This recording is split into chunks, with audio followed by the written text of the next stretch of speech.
fifth grade. Really ain't no difference if that nigga gay. Blood satellite. Just to set it up with something I read recently, there's two books I'm going to discuss.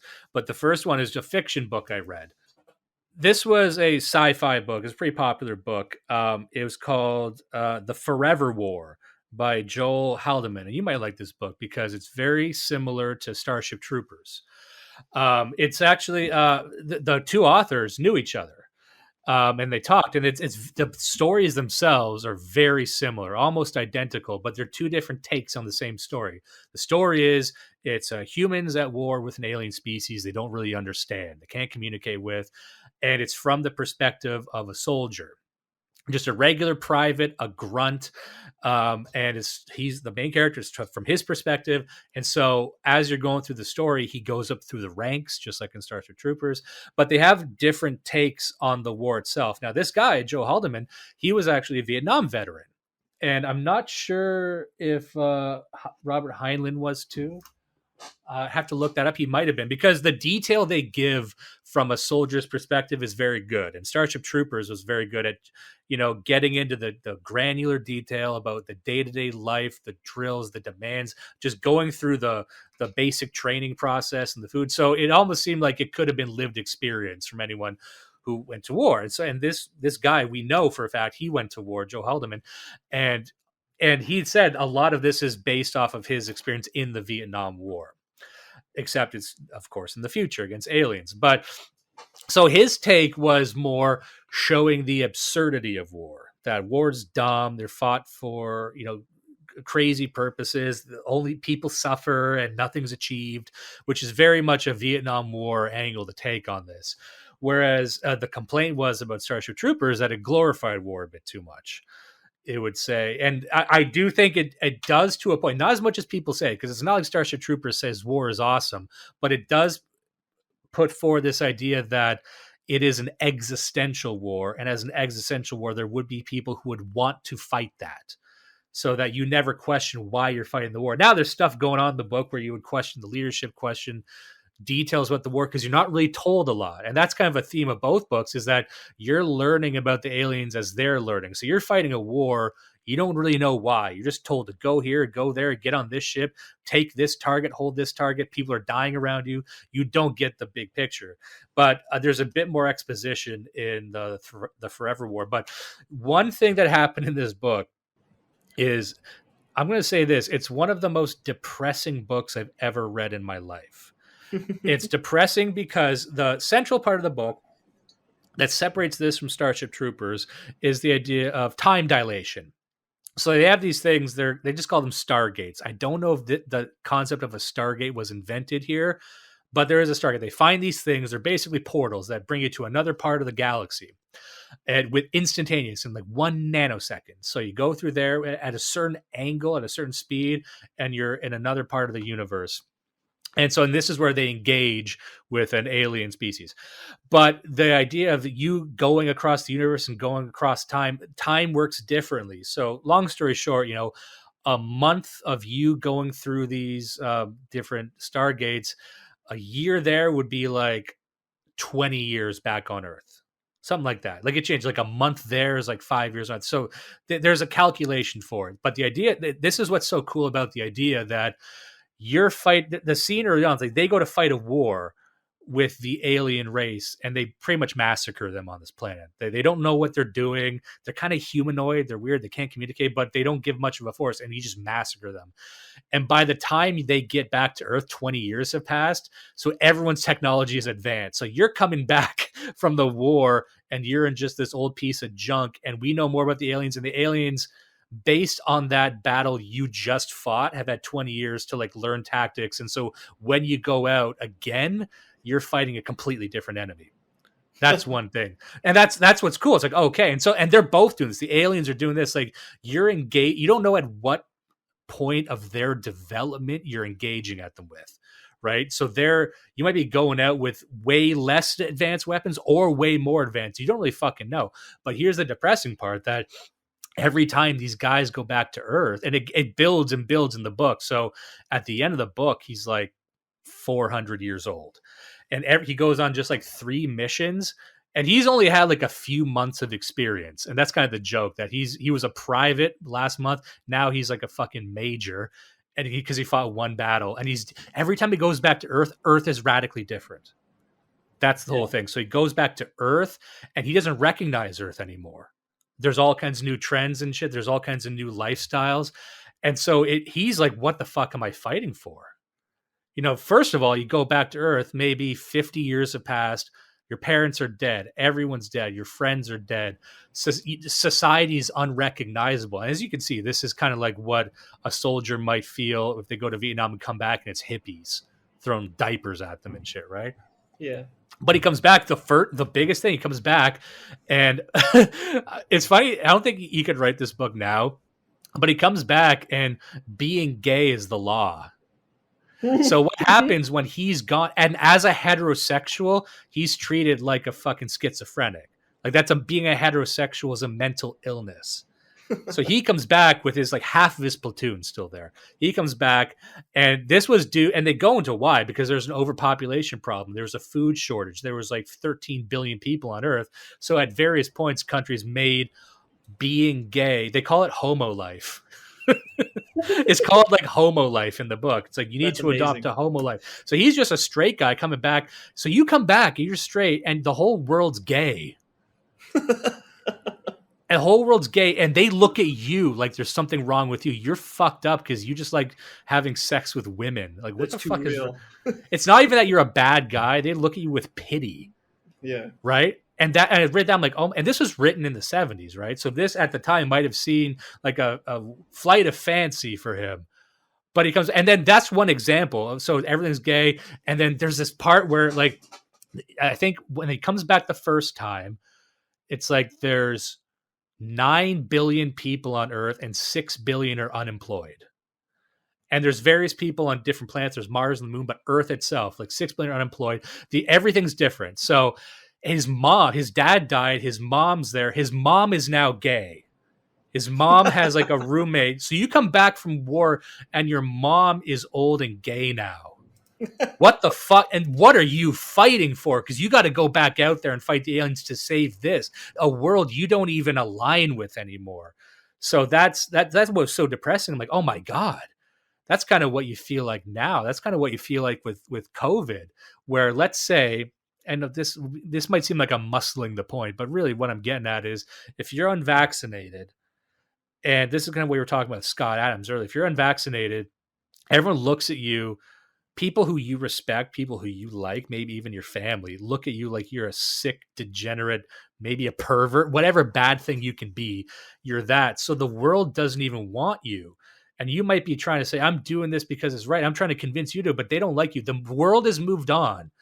So in the future, let's say the vaccination causes some problems. They're not going to say you were ever right. You're still going to be a second-class citizen, which is what they're doing right now. They're making lockdowns just for the unvaccinated in various countries. That might be very well come into Canada.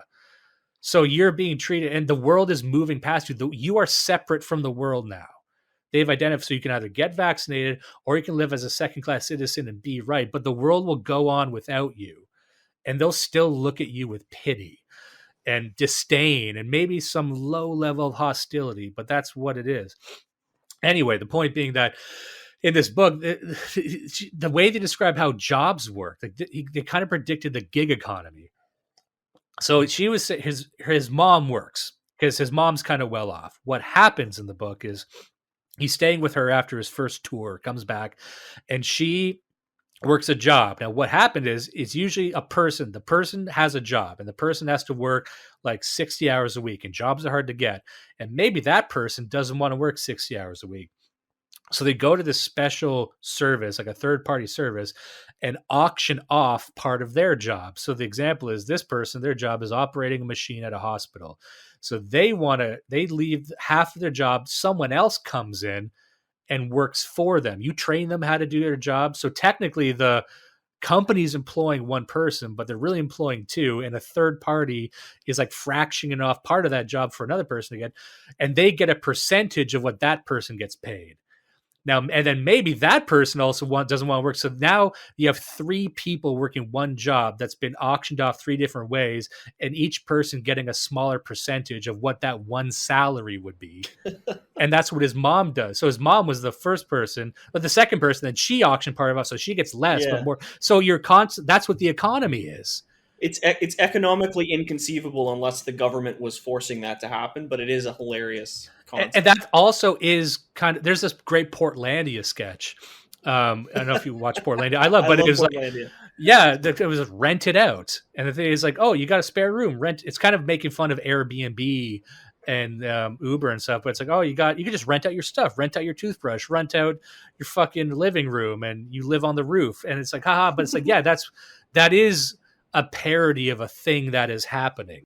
Hi, I'm Bryce Shivers. And I'm Lisa Eversman. We've come upon some tough times. Money's running low. It's kind of a long story, not my fault. But we figured out a solution. Rent it out. You can rent out anything. Extra bedroom? Rent it out. Have a car? Rent it out. Just like New York City. You can rent out everything, anything, anyone. Isn't that kind of like prostitution? Not when it's from a cute website. And he predicted that in the 70s, just because there's not enough jobs. And now there's like jobs within jobs of people, and no one's really doing the work. And everything's kind of like you're putting some money in your palm and shaking someone's hand, and people know what's going on, but no one cares. But that's what it was. I'm like, this is so depressing. There is a happy ending, by the way. There is almost too much of a saccharine happy ending where everything works out, everything's perfect. There's 2 more books in the series. I haven't read them yet. I've only read the first one, but so it ends very, very happy ending for the main characters. But that middle part where he's describing being a man in this world and just feeling alien, and the only thing you have that resembles stability is going back to war. So he's aware you're not even fighting the war for back home, because back home doesn't like you. Back home doesn't even want you, and they treat you with disdain. But you're just like, this is the only place I'm comfortable doing because this makes sense to me. So that's a lived reality for a lot of soldiers. But that's also a lived reality for maybe a lot of people right now, where you're fighting for a society that just doesn't even care about you, and you don't even recognize it anymore. So what is the story of the man who is in, a man or woman really, but in that situation? And also there's one part of the book where this really seemed pulled from his experiences, where in this, because this is also set in the future. So it's written in the 70s. It's set in like the year 2000, I think. So the idea is they're going to war on another planet, but being promiscuous is a requirement. So they have as a private and as a recruit, the women by law have to be sluts. So like having lots and lots of sex constantly is something you have to do as a soldier to like build team rapport, because the teams, it's like 50% women, 50% men. And so I'm like, that seems like it could have been based on his experience, in the sense that he looked around and saw that every army girl was a slut. So I'm sure that happened. I'm sure if you're in the military now and there's women in the military, in the Navy, you're either having lots and lots of gay sex, or you're all fucking the same slut. There's stories for days about that. So I think that was more ripped from his journal than anything. But it was this sort of view of, in the future, this is what, it's like. You don't have a girlfriend because everyone's fucking every girl, and they have orgies. There's an orgy scene in the book. And then, but if you're an officer, you can't. So you're just this guy watching everyone have an orgy. Like, yes, this is good. Good job. At ease. Just, and then but there is a funny part in the book where like they're trying to convince him to be gay. He's like, nope, I don't want to do it. It's like, you haven't even tried. It's weird having sex with a woman. It's like, have you tried it? No, yuck. It's funny. Like, that part's funny. And I'd recommend it. It's a good book. And there's 2 other ones. I might get around to them. I did this thing where I just started reading the first book of series. Like, I read the first Dune. I've got the other 2. I haven't read it. I haven't read the other Hyperion one. I haven't read it. I just read the first books. It's a good one. I'd recommend it, just to capture that sense of being alienated from society, but still feeling you need to fight. Still feeling like there's something to be done, and you don't even know how society got this way, because you can't point to an emperor or a king who decreed this. It's just culturally it moved on. And maybe you can point to different institutions or different forces at work that made that way, but it's not like you can point to a Darth Vader or like a crazed king who forced everyone to do it. That's the other thing. It's like you're not in a 1984 world, because in 1984 there was this idea that everyone was brainwashed, and deep inside of them there's something that's willing to break out, something that just needs the opportunity. And you see this in like V for Vendetta, you'd see this in Equilibrium, any of those movies where it's like the government is just a big screen with a man's face saying do this. It's very reductive, but the scarier thing is that if it was an organic change, that just smashing the screen isn't enough, that they moved on, and you don't know how to turn the clock back. The clock can't be turned back, and even if you could, you wouldn't know what to do, really. And they would see that as horrible. They would see you imposing your will as like hell. Yeah. So that's a weird thing to think of. And anyway, that was, I wanted to, when looking at it from that perspective, like the forces that actually change society and not being some despot or tyrant, I think that's what kind of led me into the next book, which we can discuss briefly. And I think you'll like this. I don't have a whole lot to say, but there's another book by this guy named James Burnham that I'm going to get to. The book is The Managerial Revolution by James Burnham. Now, this was a fascinating book that was written in the 40s. I believe it was written in 1941 or 42. 1941, originally published. And so this guy didn't make a lot of waves at the time, but over time, people started coming back to him. I think he's received a resurgence of interest lately.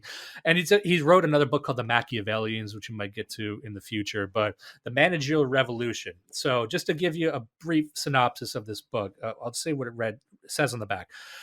Burnham's claim was that capitalism was dead, but that it was being replaced not by socialism, but a new economic system called managerialism, rule by managers.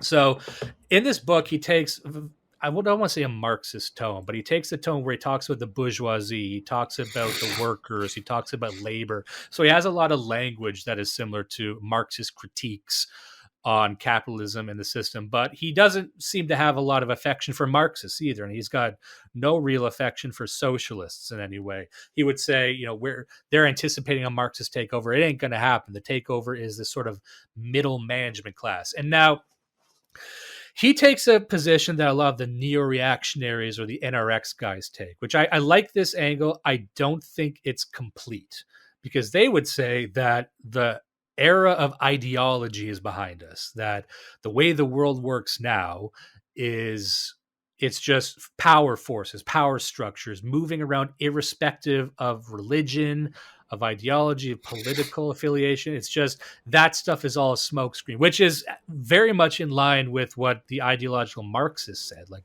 Althusser and whatnot, saying that every religion, ideology, spirituality, it's all a smokescreen for the real power brokers in society, and none of it matters. I don't believe that. I do believe ideology matters. I do believe it is a driving force. I do believe that people are religiously driven to things. However, there is what I like about these critiques and these assessments of society is it shows how power structures seem to work irrespective of who is driving them. So it would be like, this is why I always say, like if we got everything we wanted politically, if we took power, if we were in charge of everything, what would stop it all from falling apart within 5 to 10 years, right? Like, look at America. Look at how these institutions can kind of coagulate their own power and behave irrespective of whether or not they believe in. The example we give, like the CIA and the Stasi, and then the Soviet secret police all seem to behave in the same way, right? And they all seem to try and triangulate their internal opponents in the same way and try and amass their own power irrespective of the ideology. So there's cases where this happens. But so the central premise of this book, it's more describing how the state works. So the state as an entity in itself. And the argument I would make is that when you remove, and this will tie into when we talk some of the stuff we talked about before about how a society or a civilization needs to be aligned to a higher ideal, probably a spiritual ideal. But if you remove that, you just have the machinery of the state. You just got this thing called government that's not really aligned to a higher civilizational ideal, but it kind of makes things happen. That's what really socialism is. Socialism divorced from nationalism, socialism divorced from the people, because that's what they would like. So that's why Marx didn't like socialists, because he saw that socialism wasn't aligned with their philosophical definition of the people or the worker or the proletariat. It was just like, it's just a machine that kind of makes stuff, but it doesn't have a higher philosophical goal. And National Socialists would say that, just having socialism minus the nationalism part doesn't make sense either. You can't just have socialism. You need it to be aligned with the people, with the region or the nation. Otherwise, it's just a state.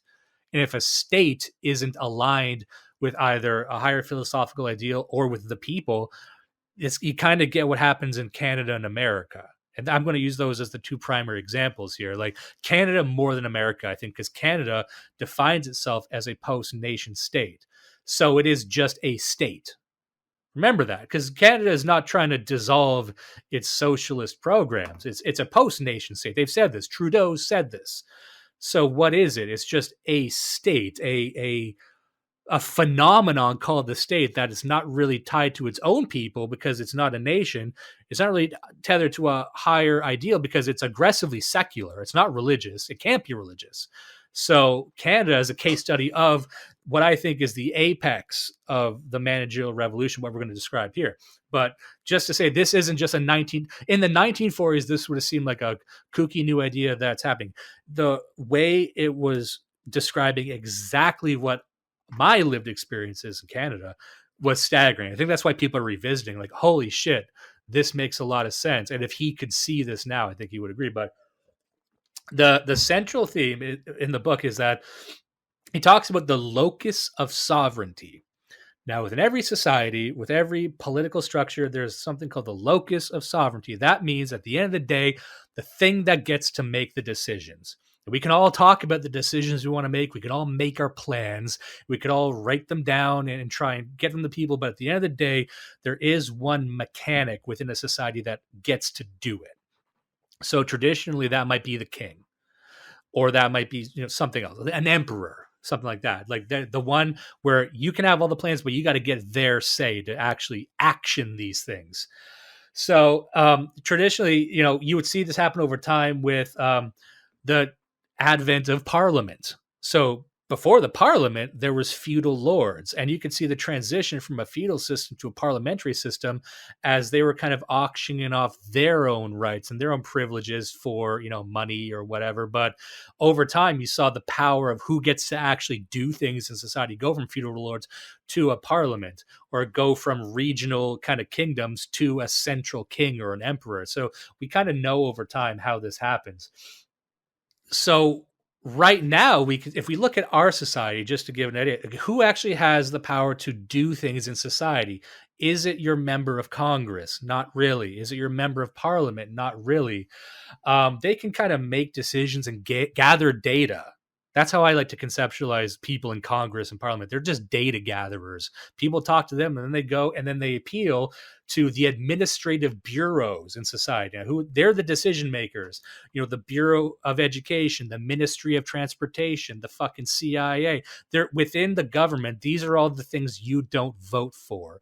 You don't vote for who controls your education. Those people are appointed. How they're appointed, you probably have no idea of.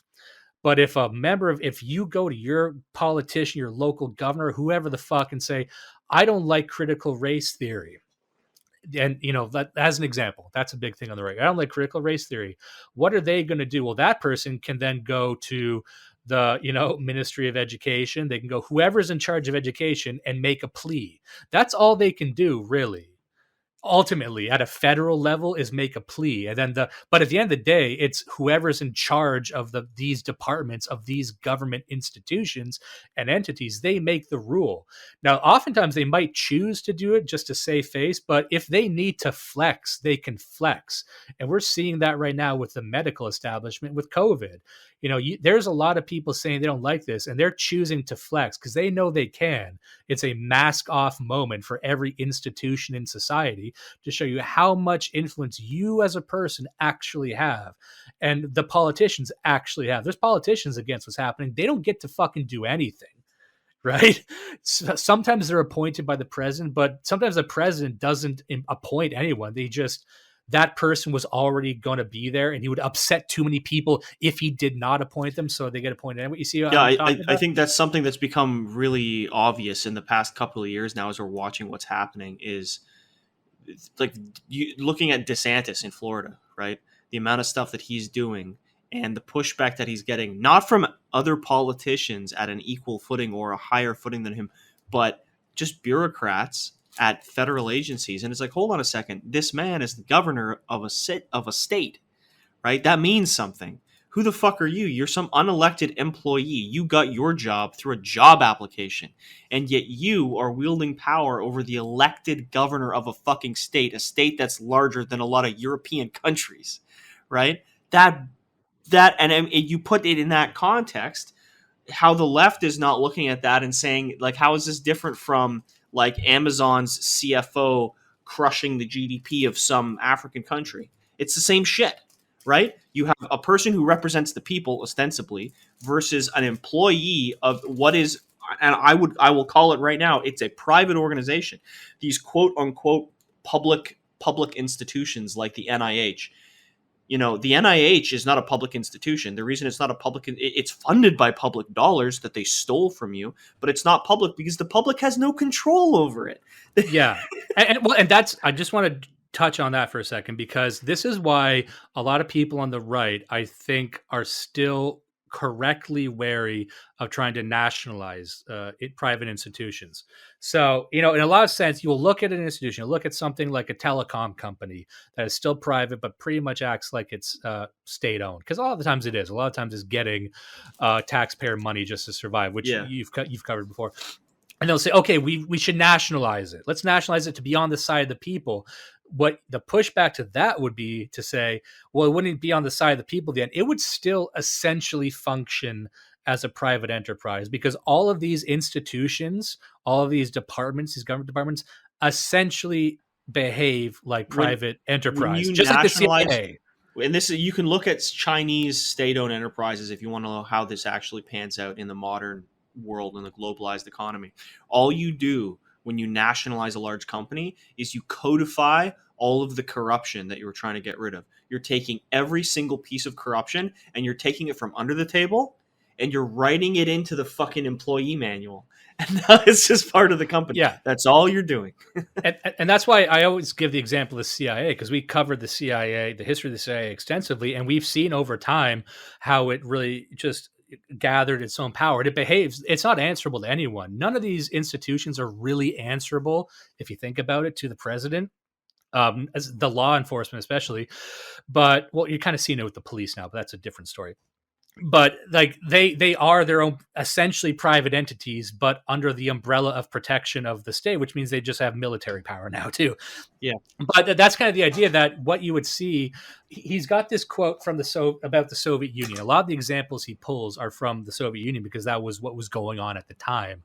But just to pull it from the book to give another frame of reference to what he's talking about, this is from the Soviet Union. So the example of Russia is particularly instructive because revolutionary Russia made an attempt to continue parliamentary sovereignty, not a sovereignty localized in the Duma, the parliament of the old regime, but in the Congress of the Soviets, which was thought to be the fitting representative of the new order. The Congress of the Soviets in 1917 was made up of representatives of local Soviets, which in turn were elected primarily by workers and peasants in the various local districts.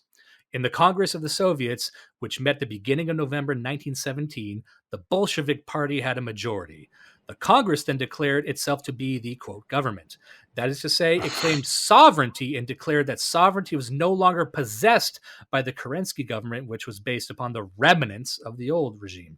The Soviet Congress then proceeded to enact the chief initial measures of the new regime and elect an executive, the Council of the Commissars. Now, it would seem then that sovereignty was still localized in a parliament, and for a short time, this was more or less the case. But the state of affairs did not last. Parliamentary sovereignty proved inappropriate for a nation that rapidly developed in the direction of a managerial society. Within a few years, well before the death of Lenin and the subsequent exile of Trotsky, the Soviet Congress had lost, one by one, all the attributes of sovereignty. Its nominal rehabilitation in the Stalinist Constitution of 1937 changed nothing and left the Soviet Congress a mere minor propaganda instrument, which it continues to be to this day, which is what he wrote at the time. So it's like, you can even have these institutions that look like they have power, like Congress, like Parliament, but they don't actually have the ability to call any shots. So they don't have sovereignty. And you can make an argument that in America and in Canada, our politicians have no sovereign power, because you can only have one sovereign power in a civilization. And that sovereign power now is this amorphous set of institutions that are aligned with each other in that sense, right? And then the state itself will be property of the managers. They are not the state itself, but the state, all the mechanisms are owned by this class of people. And that's what happened in the Soviet Union. And that's kind of what happened with the dictatorship of the proletariat. That's why a lot of Marxist governments could never go past that point. They never figured out a way to solve for this specific managerial problem. And like we were just saying, the more a state takes over private enterprise, the more these power struggles will just move from the private area to the intra-government area, where you just don't have any control whatsoever, because at least you have a little bit of control in the private sector. But once these move into government fights, you got nothing. You can't do anything. And we saw this with the Soviet Union. We saw this with a lot of communist governments. Like, what are you going to do about the NKVD or something? And what I liked about this, as seeing this as a class of people, is I think it's so unique to the West, because I started thinking about it. I'm like, maybe this wasn't so big for us because we were in public school. We were in a shitty public school. But there's a lot of, I'd say most people raised in the West, at least Canada, at least America, probably Europe, they're raised saying you can change the world. There's always a baseline messaging in your media, in your cartoons and everything, that as a kid, you can change the world. You can be whatever you want to be. You can be in charge of everything, and you should try. Not only can you be in charge of everything, it's your duty to try, because that's what you're about. So you got an entire generation, maybe several generations of people who are raised that the measure of success for me is changing the world.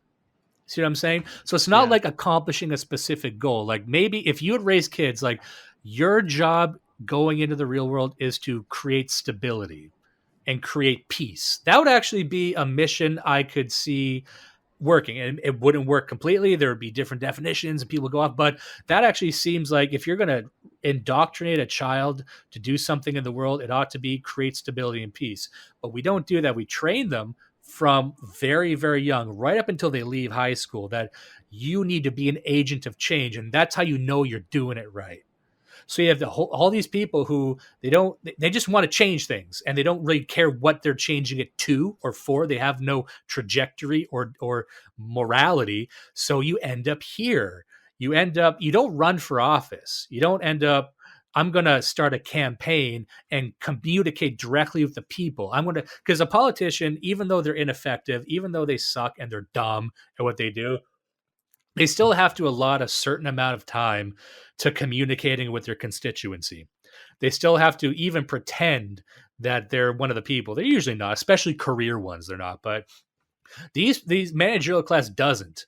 They don't need to really have any conversation or even pretend to like the people. They're just there for themselves because they want to change the world, and they're convinced they should. And they took the first job that they would guarantee them that they could change the world.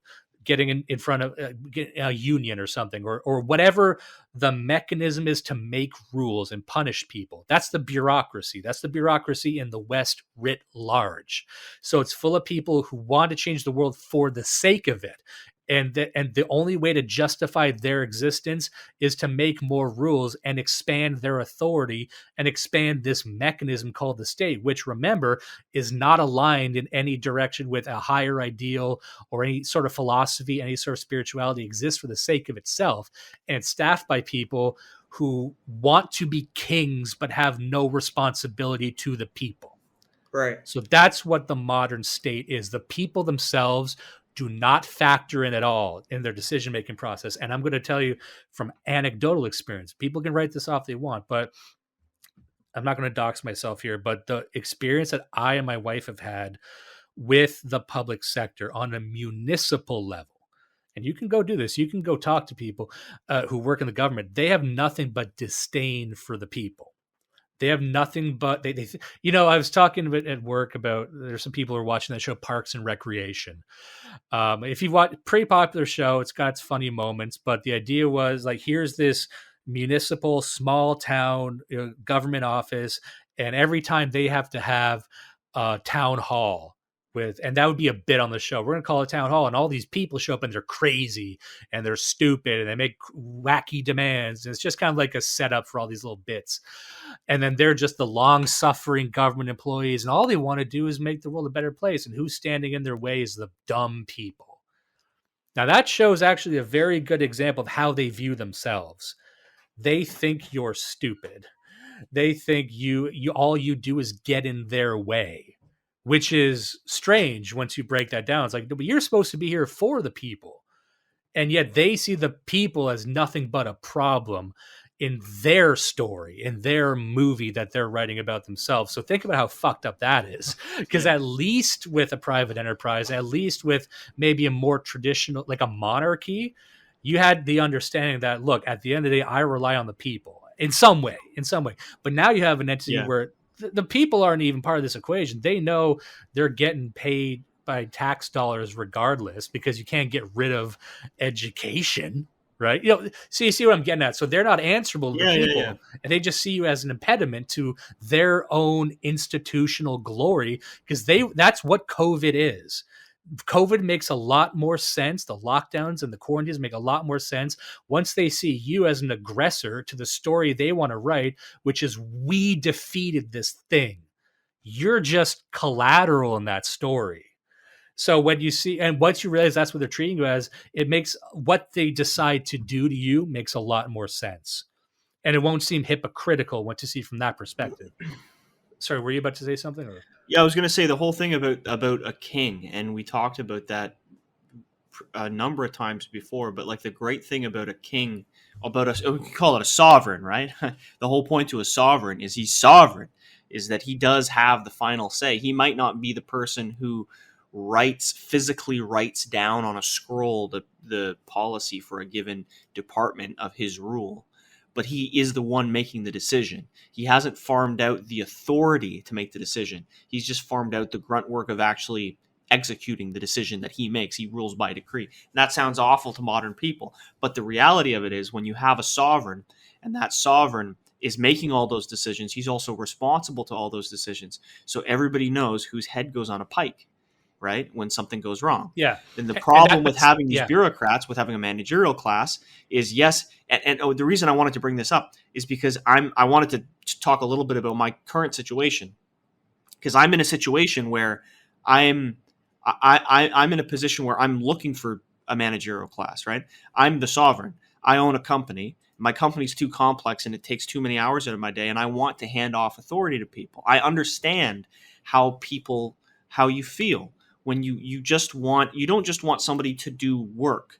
You want to give decision-making authority to another person, not because it takes hours out of your day, but because it turns your hair gray and you can't sleep because the decision-making is too difficult and you're just fucking stressed all the time.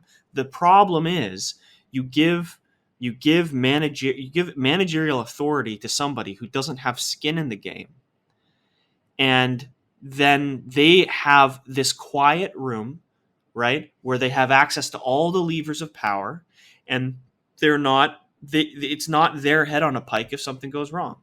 And like you said, especially in a society where people are raised from a very young age to believe that it's their role to to save the world and change the world. I mean, now there's zealots, and you put people like that, university grads, in this situation, and it's like a nuclear bomb going off societally. Like, that's dangerous Yeah. shit. And you raise a good point, because he makes a case in the book, and I do agree with this, that the managerial class is the only entity that can adapt to the complexity of society. So if we have a complex society, which we do technologically, ideologically, we live in one of the most complex societies in human history. And you do need more people making these decisions, just because it can't fall to one person. So you either need to make society a lot simpler, which is what some people advocate for. They talk about, that's why, the Unabomber is so popular these days, like going back to tradition, going back to how it was before, because I think they understand that there is no way we go to the moon unless we have something like this. There's no way we embark on these massive projects that would define our civilization without some kind of complex bunch of mechanisms like this. So they would say, fuck all that. So that's where that side comes from. But you're right that, like, you need, if you want to make these calls, it is necessary, and that's why I don't think we've solved it yet. Because other than just destroying it, which I don't think is gonna happen. It's because it's funny. There's this thing in game theory. We haven't talked about game theory before. We will at some point. I read a book on it like a long time ago, but I want to really drill deep into it. But there's this separation between two types of games. So game theory would say that in human experience, in human systems, game theory is the games we play with each other to get things done. There's rules, and then there's ways we interact with each other to bargain and negotiate what we want. It's very popular in business. It's very popular in sociology. But there's this one thing that they talk about, the difference between a regular game, like in the workplace, the rules and the things you do to get what you want, and an infinite game. So there's finite games and infinite games. And one of the things, in so many words, that people are trying to do is figure out if they are competing in an infinite game or a finite game. So what defines an infinite game? So in a regular game, there's a winner and a loser. And there's different tactics you can do. So like a business deal, you're trying to buy a car, there's a game that goes on there. You're trying to get a job, there's a game that goes on there with rules and stuff. And that's where compromise comes in, and kind of threatening them with your behavior. But an infinite game only exists to keep the person playing. So a lot of games, or so in this sense, what I'm trying to get to is that the managerial class, it looks like they're playing games in society, but they are engaged in an infinite game, which is merely to perpetuate the playing of the game. So, I've said this to people before, back when I was a nobody and not a based micro e-celeb like I am now. But the idea of, like, the power does not rest in you making the decision. The power rests in whoever made you feel like you need to make a decision. So there's a lot of binary choices where you feel like you have the sovereignty and authority in making that decision, but there is a larger game being played, which is compelling you to have to make decisions. So that's kind of what I'm getting at, that the infinite game, the bureaucracy or the managerial elite is playing. It's like, it's giving you binary options on what you can do. But with every time you legitimize it by granting it that sovereignty, it gets bigger and more powerful and centers more power on itself. And in the past, we covered this when we covered the Juvenel's the high-low versus middle theory about, within a society, there's the center of power, then there's the institutions outside of it, then there's the periphery where all the people are. And there's always a conflict going on between the center of power, which would traditionally be like a king or an emperor or something, and the institutions, which might be the military, the church, basically what we're talking about now, the institutions. So what we see in the managerial elite is the victory of that sort of inner circle. There is no power in the center of society. There is no power in Britain. Britain still has a queen. Does the queen really have power? I know that the queen can legally veto decisions. Does she? Does she risk actually flexing on that to reveal that she has no power? So I think there is sort of a wink and a nod going on, where the royal family doesn't actually want to flex its power, because it will be revealed to have no power and would just embarrass itself, and they would lose whatever they have left. But there is a tacit understanding that despite them philosophically occupying the center of British existence, they don't have any power. It's all the parliament, it's all the politicians, it's all the institutions, it's the NHS. If the Queen wants to step in and stop a lockdown, can she? I don't think so. So that's kind of what it is. So we saw the victory in the sense of the institutional power, and that's what we're living in right now. And I think even with Donald Trump, there was this lingering hope, this echo of hope that said, maybe we can elect a guy at the center to take it back from the institutions. Yeah. Well, I think they saw is that you can't. Yeah. Trump's presidency proved that this system exists the way that we're describing it right now, which is that it's not only that the president has no power, but the Senate and Congress has very little power. It's primarily the media, the schools, all of these varied institutions. Some of them are public institutions and some of them are private, but it's this array of public and private institutions that actually control all of society in aggregate. Yeah, and also to say, like, to reiterate one of my first points was that I still do think ideology factors into this, because Of course. I think if you're an ideologically possessed person, a religious person, look how Muslims were able to integrate in this. Muslims never became less Muslim, because what you learn is that these institutions, this managerial class, is merely a force amplifier for whatever ideology you plug into it. And I'll give you an example back to Canada. So there was a couple screenshots that float around and news stories that Canada was funding, using taxpayer money to fund advertisements in about not shitting on the beach. In Somalia, taxpayer money is going to fund these signs that say, please don't shit on the beach, please use a condom. And they'll say, sponsored by the government of Canada. Our little Canadian flag, our little Canadian brand, because we actually have a flag and we have a Canadian brand that we put on advertisements. It's there. It's paid for by taxpayer dollars because, like I said, Canada as an entity is not national and it's not religious in any way, but it has this thing, and it's a force amplifier to whatever ideology you plug into it. So now you have a situation where these activists, this managerial class, can get polluted with these big ideas.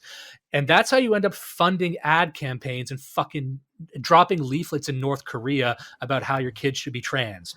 Because they're not, if you are in Canada, look at it this way. If you're in Canada and you are the head of education, you don't feel like you are the head of Canadian education. You feel like you're the head of education, period. The concept of education as an abstract concept. Yeah, no, that's exactly it.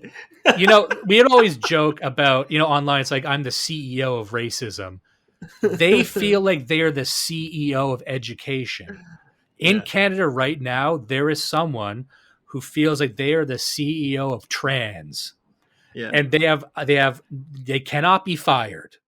No one can get rid of them. They are not voted in. They can't be fired. How they got there was they were a little girl that was raised to fix the world. And she found a way to write her resume and suck enough dick or whatever it was. I'm not implying anything, but no, it was definitely something. Almost certainly. And then she ends up there, and then she's like, I'm going to fix the world. And now I have a platform to do that. I have this thing called the Canadian state, which is not tied. It doesn't even really see itself as a state. It's just this free floating thing. And I'm going to fund campaigns in Russia. I'm going to take out a bunch of newspaper ads in Russia telling them about how Russian orthodoxy is cancer, whatever kooky idea they have. But that's why I say, look at Canada as the zenith of this sort of thing. And these people, so it is a force amplifier to whatever you plug in. That's why ideology is relevant. That's why religion is so relevant. Because if you plug in a Muslim to that, a Muslim radical, you'll see the messaging change. And it can just do it. It's a big gun. You've made the Canadian state is a big fucking gun that you can grab and aim at whatever other country you want. Now it's not literally a gun. It's just an ideological gun. And America is the same way. America, the most powerful entity on planet Earth currently, there's a lot of hands who are grabbing for the handle of that gun and they're trying to angle it. That's why it's exporting, homo's life. In the Forever War. That's how you get to the Forever War. This is how you get there. You get a bunch of real states and then a bunch of very driven people who can wield it wildly in any direction. They're not smart. You don't necessarily need to be smart to do this. You don't need to be a mastermind. You don't need to have been raised in some aristocratic fashion to do this. You could be any fucking loud asshole and do this. Yeah. And then look what happens. And this is kind of what you get. And I guess that's where I wanted to end up, is looking at the types of people this attracts and the effect it has, and just Canada. Anyway, did you have any thoughts on that to close it up? I did, and I totally forgot. But no. Yeah, you did the thing that I am. I had to because the funny thing is you brought this up, and we had probably a 5-minute chat about this before we started recording, and I had already built up a point I wanted to make. And I got carried away and I forgot, but that's all right. Well, maybe I said it or you said it already. Because you mentioned would it have been about your lived experience with this? Because I know you don't want to dox yourself or anything, but was it you explaining how you had dealt with this Yeah, it's some nuance. Let's see if I can parse through it. I probably won't be able to, but it's some nuance to do with the necessity, like you were saying, the necessity of a managerial class in the way that our society works. Yeah, I won't be able to bring it up. If I remember it, I'll write it down and we'll talk about it next time. But yeah, it's just generally the point I was trying to make a minute ago was that these managers, there's a reason for them. You can't not have them. Like, you can't go full Uncle Ted and remove them completely. Unless you don't want to have cell phones, that's fine. But if you want cell phones and you want technology, you have to have a hierarchy. I'm kind of remembering. The idea is you have a base structure for society where you have a sovereign, you have one person with all the power. And this one person with all the power, society grows, it becomes more complex. They have to hand authority to other people because he's only one man. He doesn't have a choice. He hands authority to these other people, and these other people, they're now in a position where they have authority but no responsibility. That was the mistake. That was the big error. And we're still making that error. And we've been making that error for, according to this nice fellow, we've been making it for about 80 or 90 years. But there is another way to do it. And we're talking earlier about the gig economy. One way to do it is, remember, the reason when you handed authority to this man, your goal was for him to make the decision, but for your network of, if you think of the company or the state as a machine that produces an outcome for you as an individual, right? You're the king or you're the CEO. It does something you want. Maybe it produces a social good in society, or maybe it just makes you money. But that is a thing that you can measure. Full ownership of the whole thing isn't necessarily contingent on that. So what you can do is you can actually, the person who takes the authority, you can also give them the responsibility. And what that looks like in the corporate world is when you calve off and create a new department and you give somebody authority, you don't make that just a department within your company. You make it something like a branch or something like a separate company at arm's length that lives and dies by its own profitability, and that puts that person's neck on the line. And that's also something that another I'm way to trying do this. Deal with now. Another way would be every manager in a company has to wear a bomb vest, and Yes, a random person in the building has the button to blow them all up. Now, as I'm saying this, you're probably saying, "What does this solve?" I don't know, but I think something would work. Yeah. I'm looking at this big fucking machine of gears. This will unclog one of the gears. I don't know if it'll get the machine running right again, but it'll do something. Do not let the rapists win. Listen and love Blood Satellite.